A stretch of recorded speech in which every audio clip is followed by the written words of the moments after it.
Bienvenue dans Star Fox Analytics, le podcast au cœur de vos décisions. Aujourd'hui, on plonge dans les subtilités des dimensions d'acquisition dans Google Analytics 4. D'où vient vraiment le trafic d'un site web? La réponse, eh bien, elle n'est pas si simple, surtout quand on compare les données au niveau de l'utilisateur, de la session, et puis encore plus avec BigQuery. Notre mission? Démêler ces concepts. L'idée, c'est de permettre une analyse plus précise des sources de trafic en s'appuyant sur un document technique qui détaille justement ces distinctions. Allons-y. Pour commencer, rappelons peut-être les trois niveaux d'analyse dans GA4. L'utilisateur, la personne, quoi. Oui, l'individu, La session, donc une visite spécifique. c'est ça. Et puis l'événement, une action pendant la visite. L'acquisition, c'est simplement savoir d'où vient ce trafic. Tout à fait.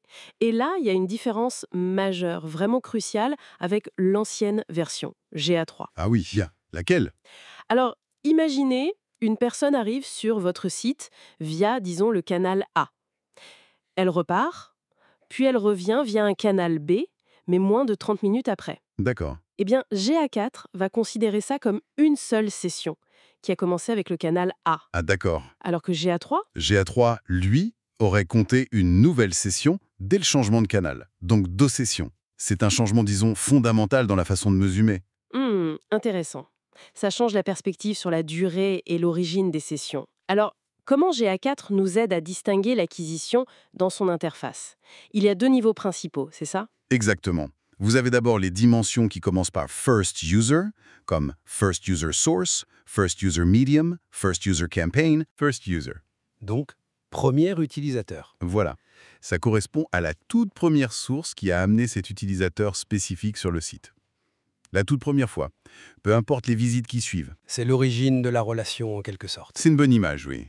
Le point de départ. Et ensuite, il y a l'autre groupe, Session Source, Session Medium, Session Campaign. Alors celle-là, elle concerne la session en cours, la visite actuelle. Elles indiquent la dernière source non directe qui a déclenché cette session précise. Donc, pour reprendre l'exemple, si ma première visite vient de Facebook, Ce sera votre First User Source. d'accord.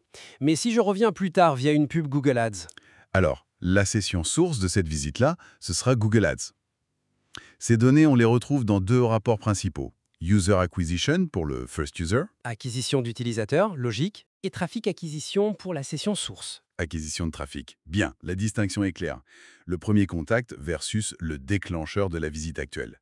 Mais alors, qu'est-ce que BigQuery apporte de plus?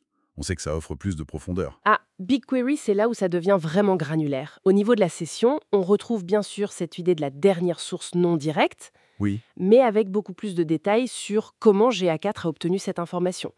On peut distinguer finement si l'origine vient de données manuelles, via les UTM qu'on ajoute aux URL, les fameuses UTM, oui. ou si ce sont des données spécifiques qui remontent de Google Ads parce que c'est la source, ou encore des données que Google a retraitées et regroupées sous l'étiquette cross-channel. Cross-channel, donc intercanaux. Oui, c'est une tentative de Google de catégoriser. Ou même, ça peut être des données liées à des plateformes comme SA360 si elles sont connectées. L'analyse devient beaucoup plus détaillée. D'accord, ça ouvre pas mal de possibilités. Mais face à cette richesse, surtout dans BigQuery, quelle dimension on devrait privilégier pour une analyse pertinente au quotidien? Parce qu'on peut vite s'y perdre, j'imagine. C'est la grande question. En fait, la meilleure approche, c'est de commencer par bien définir le besoin d'analyse. Souvent, on fait ça via un atelier de cadrage. Un atelier de cadrage pour fixer les objectifs. Exactement. Pour savoir ce qu'on cherche à mesurer. Si un modèle d'attribution spécifique est nécessaire pour répondre à une question business précise, par exemple, comment mes différents canaux contribuent à la conversion finale, alors il faudra le construire sur mesure dans BigQuery. D'accord. Définir le besoin d'abord. Mais admettons qu'il n'y ait pas de besoin si pointu, juste pour un tableau de bord standard, sur Locker Studio par exemple, pour suivre le trafic.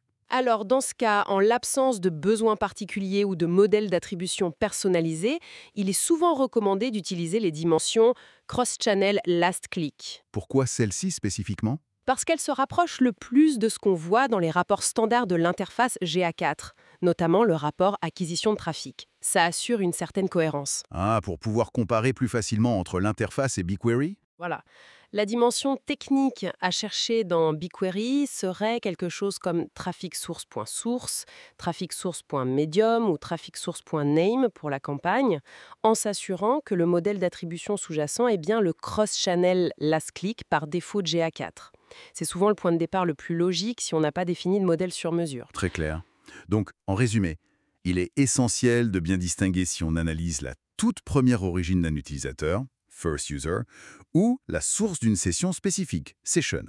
Et BigQuery vient affiner cette vision de la source de session avec plus de détails techniques sur son origine. Absolument.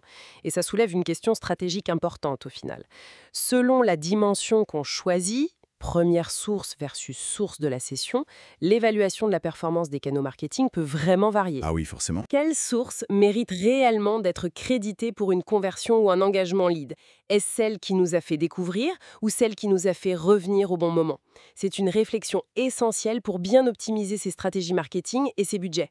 Merci d'avoir écouté Star Fox Analytics. Pour aller plus loin, téléchargez nos guides sur starfox-analytics.com. À bientôt.